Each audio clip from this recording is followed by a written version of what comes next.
Hi, I'm Mark Rossano, founder and CEO of C6 Capital Holdings, coming to you from Primary Vision Network.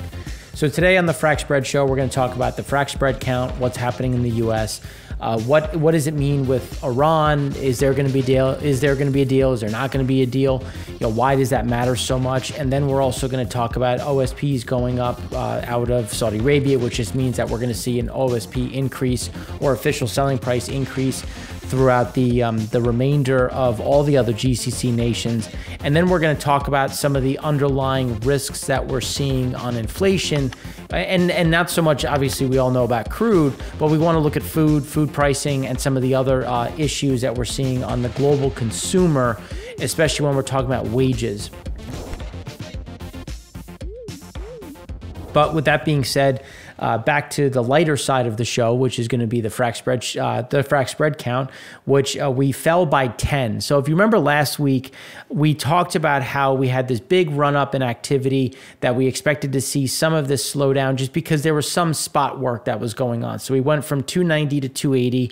You can see that just in terms of where we've gone, we had some small declines in the Permian, but we're still very elevated for activity in the Permian, and a lot of one or two areas that have gone down just slightly. But again, just these adjustments. As we said last week, we thought we had a pretty aggressive move up. And a lot of that was a mixture of spot work, because remember, we're showing you what is active for that week. And some of that has come off. We do think that we make a move to 300, but that's going to be something closer towards the end of March. So right now we expect to kind of bounce back and forth between about this 277 to about, let's call it 287, 290, and we'll kind of bounce around. And then as we come out of winter, we'll get more activity in the Williston. We should get more activity in the Anadarko. And the Anadarko is the one that we continue to see a big push, especially because liquids remains in a very good position, as we talk about on the EIA show, with how short we are on storage, how much demand remains elevated. So those are areas that we're going to continue to see.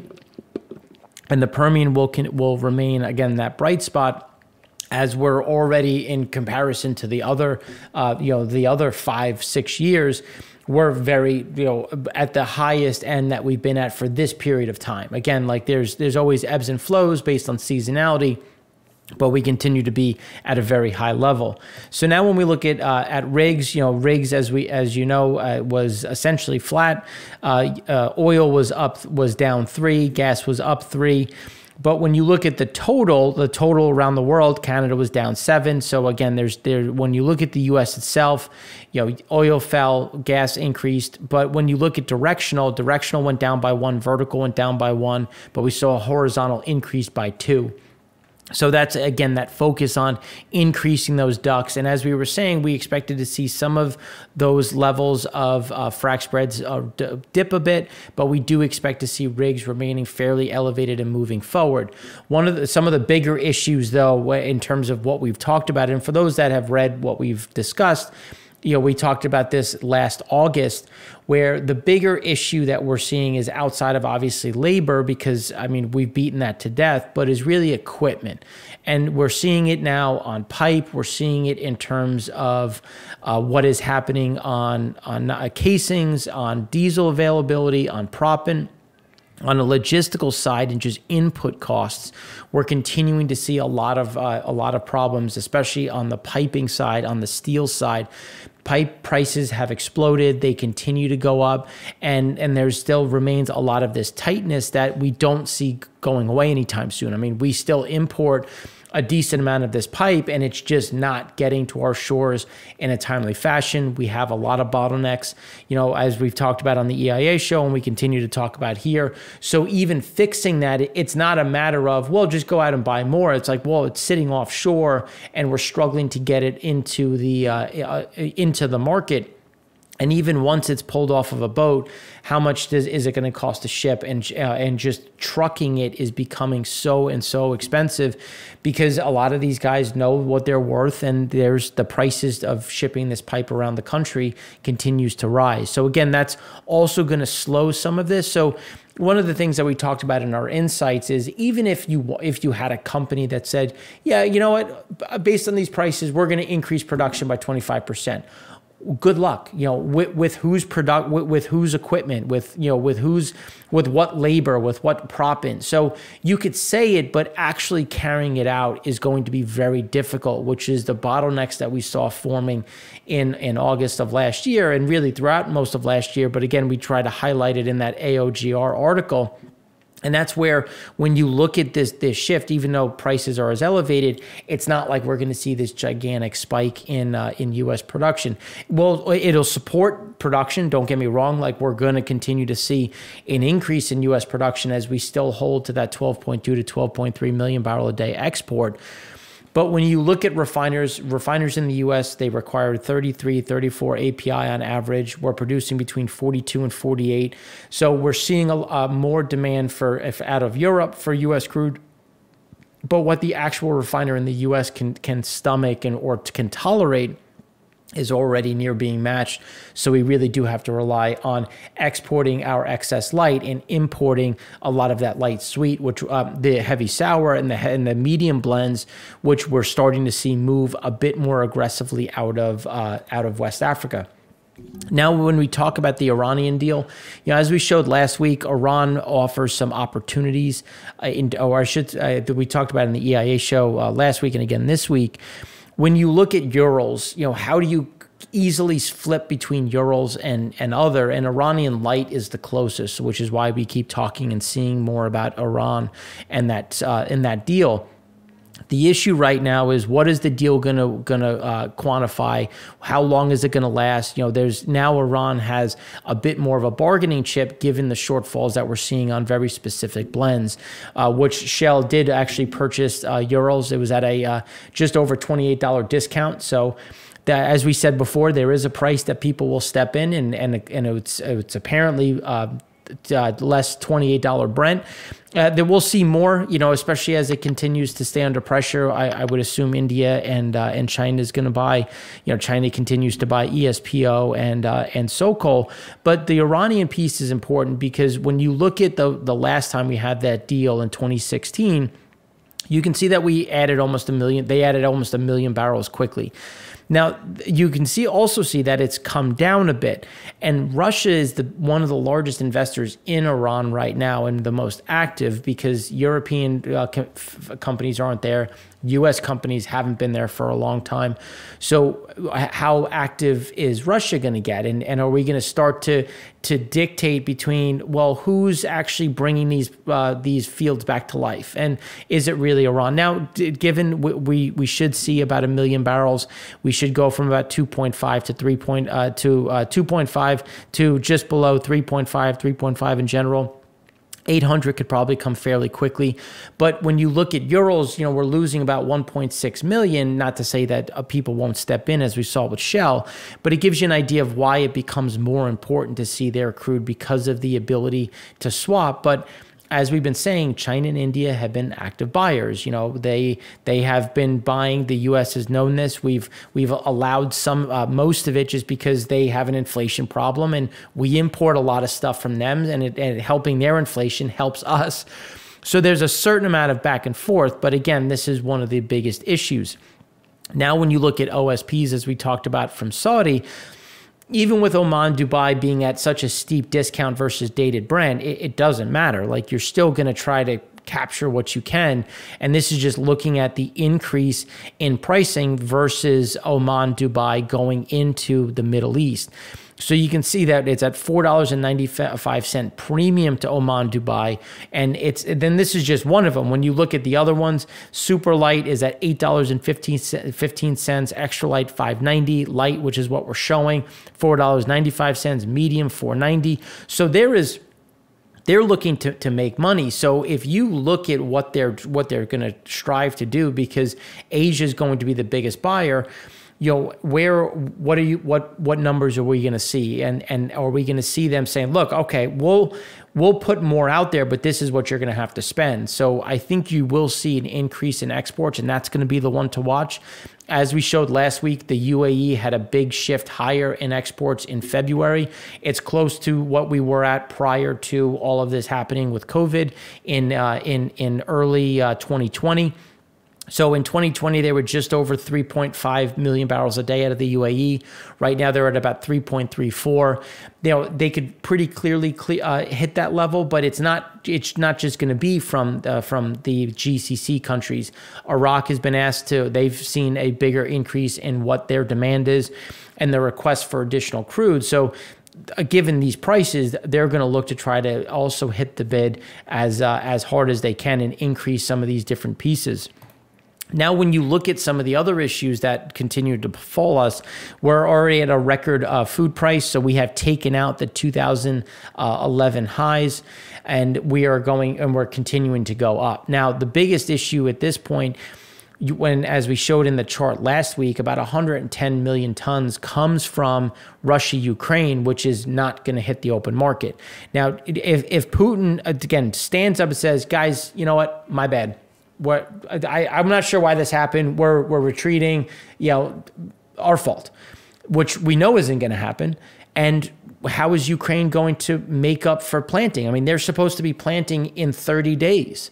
What happens when you show up and your fields were ripped apart, your home was destroyed, your family was able to escape to Poland and beyond? Like, just because they pulled out doesn't mean that, one, people are going to say, okay, yeah, Putin made a mistake, let's lift sanctions. No, they're going to demand a regime change. They're going to demand that Putin steps down. So this is just a long way of saying that even if we found peace tomorrow, the prices are going to struggle. We've missed a planting season, which means that you don't go up to a seed and yell at it to grow faster.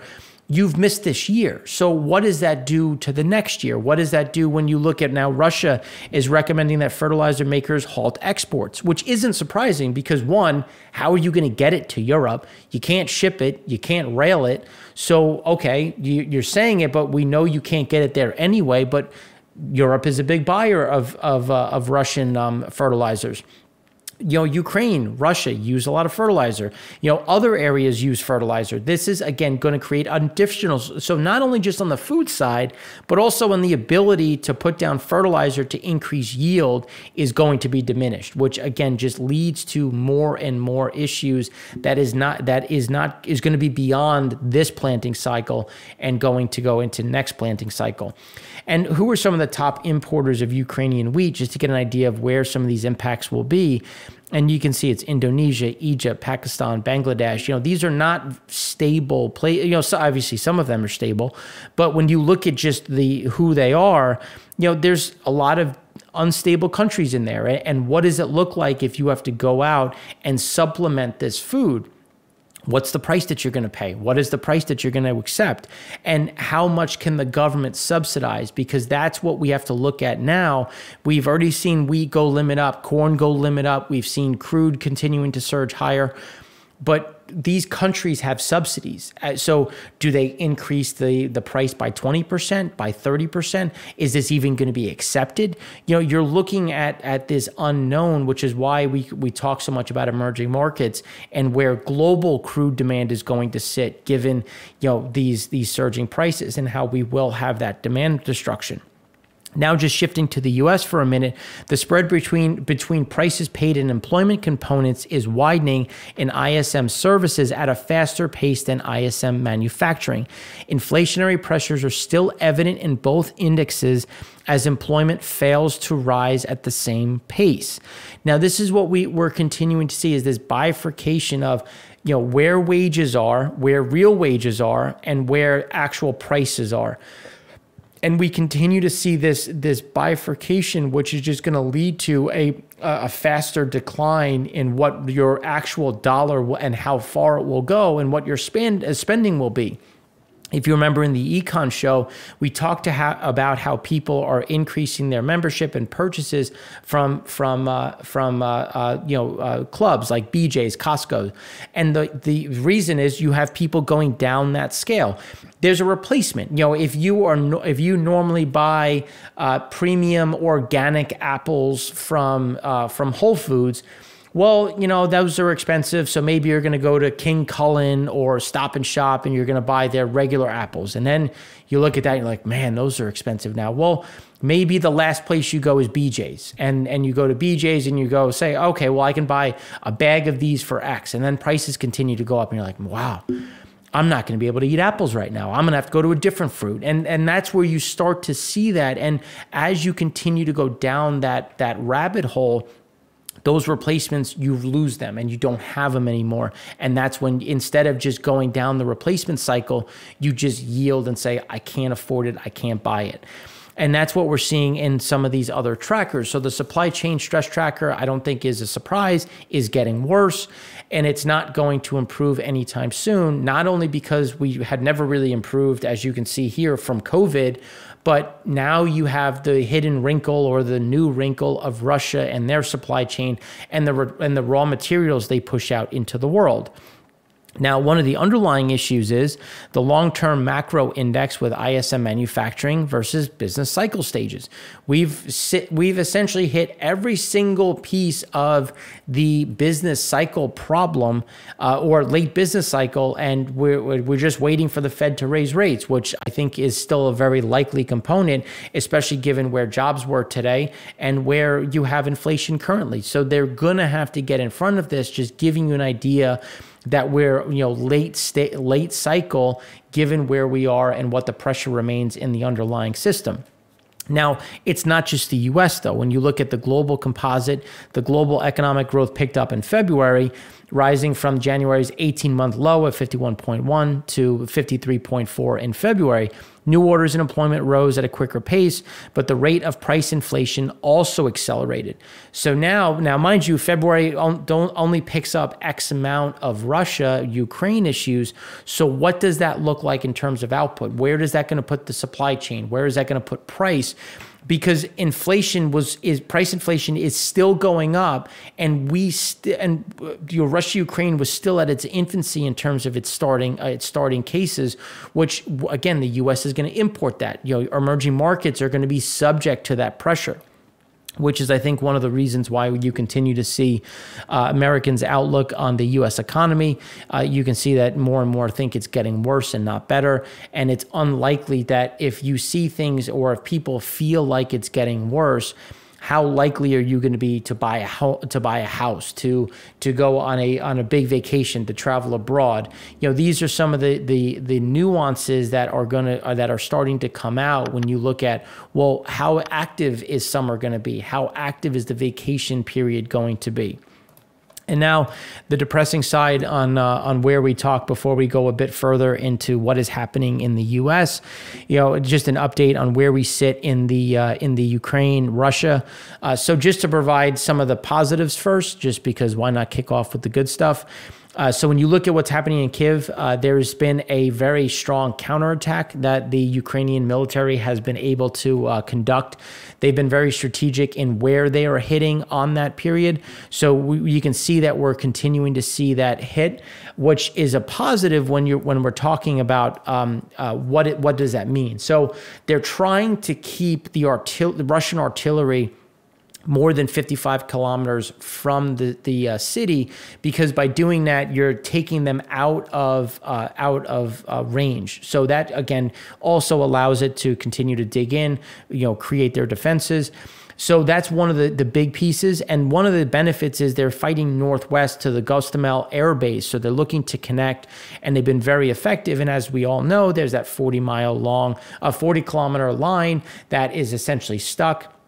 Now, if you remember, there's the mud season or the Ravstika, and I'm probably butchering that, and I apologize, but it's just mud season. And it's hitting now, and it happened a bit early because the thaw came early, which is what we were talking about in February when Russia and Putin was falling out of their window. And the reason why that matters is you have heavy machinery that can't get out, can't go off the roads or any elevated earth. So it limits their ability to kind of spread out and again blend in, and also try to create these different areas of attack. Instead, they are beholden to the road, which enables the the Ukrainian military to kind of break off and have these assaults on the supply line in the rear guard. Now, on more the negative side, when you look at what is happening in the south, they continue to make advancements. The Russians are moving further and getting closer to Odessa. You're seeing that they continue to push across, and they're trying to again take away some, most of, if not all of, the Black Sea access. Crimea, just based on satellite imagery, you can see that there are some landing equipment that is in Crimea right now. You can look at the Donzuv and how they're looking to potentially make a multi-pronged attack. On the positive side, you have the Ukrainians that have made a stand at the Volsynsk, which is right at the river, which they've been able to essentially stop the advancement there. And one of the things that the Ukrainians are doing very well is using the waterways. And if you look at Kyiv, they've done the same thing. They've used the three rivers to create some of this bottleneck, to create this divide, and enable them to come around on the backside. Now, at the Mariupol, they continue to hold out. They're under siege. You can see they're getting hit by multiple sides. This would essentially connect that land border that the land bridge that we've talked about. And so far, they've done a hell of a job, staying there and trying to fight against. And then when you look at the nuclear facility there, which is the nuclear power plant, it's the largest in Europe, and there was a firefight happening around there. So far, it is secure. There is nothing that has happened, but it was a reason that people started to panic last night. But just to give you an idea, that is where it is actually located. So we'll have more, as obviously this is ongoing, and we'll continue to talk about this as it remains relevant. When you look at the U.S., some of the things that we've seen, the market services missed estimates slightly, taking down the composite. ISM services index, you can see, was expected at 61.1, came in at 56.5, and we'll talk about why in a minute. Some of the durable goods fairly in line with what was expected. As you can see, non-farm payrolls was expected at 423,000, came in at 678,000. Again, there's no reason why we're not, outside of if they want to talk about what is occurring in Russia, in order for them to raise interest rates or Fed funds rates by 25 basis points, which I think is likely. The bigger issue that we've been really kind of harping on, average hourly earnings, you can see that the expectation was for an increase of 0.5. It was flat. An increase year over year was expected at 5.8%, came in at 5.1%, which again is pointing to what we've been discussing with the pressure on wages and how that's going to hit, especially as you see these huge surges in price. So new orders on the negative side, you can see that there was a big drop in services new orders and actually in employment. So employment's actually in contraction now. And there's typically lumpiness. We should see that come back, but it just shows that we're going to continue to see a lot of this pressure. Excuse me, a lot of this pressure in terms of where prices are and where employment is. Again, there's wages, there's some of those concerns, and as new orders stay low, you're not going to be in any hurry to again pick up that employment. Now, when you look at inventory has started to recover, so that isn't the same issue as it was. Again, there's a difference between manufacturing and inventory sentiment. So again, there's still an inventory shortfall. It's just showing that things are improving, and this is also a bit of a leading indicator that we're seeing that retail sales are slowing, that people are just not buying in the same way. And prices paid still are staying at near all-time highs. Again, more inflationary pressure as people will try, or companies try, to pass on this additional cost. Now, when you look at real wage growth by income, this is, I think, a big problem because they're all falling. Some of them have stabilized a bit. The low end still remains elevated but trending down. But then when you look at the actual, you can see that it's at -2%. And just given where wages came in, where inflation's going to print, how it's going to continue to print, we see this becoming a much bigger issue. And as we talk, and just giving you an idea of where some of that drop off has been, you can see that there's been that steep drop off from last month. and how we see this again moving lower. And some of the reasons why is because the real personal income, excluding transfer receipts from the government, is now negative. So real personal income has now contracted for 2 consecutive months. And just based on where inflation is going, where those real wages and wages are in general, it's going to continue to be negative, which is when you see government transfers again coming down, only 18% of personal income. It's continuing to fall. And as the government comes under additional strain, not just in the US, but abroad, based on the shortfalls that we're seeing, you're going to continue to see more pressure, which again is also driving down the personal savings, which you can see that savings rate has collapsed to 6.4%, which is the lowest since 2013, as more people are using their paychecks to pay for goods and just to try to match the increase in living expenses, which based on what we're seeing in the world today is going anywhere but down. So that's what we have for you today. If you have any questions, you can find us on Twitter. I apologize. I haven't been able to respond to people in the comments section. I will try to rectify that today and over the weekend.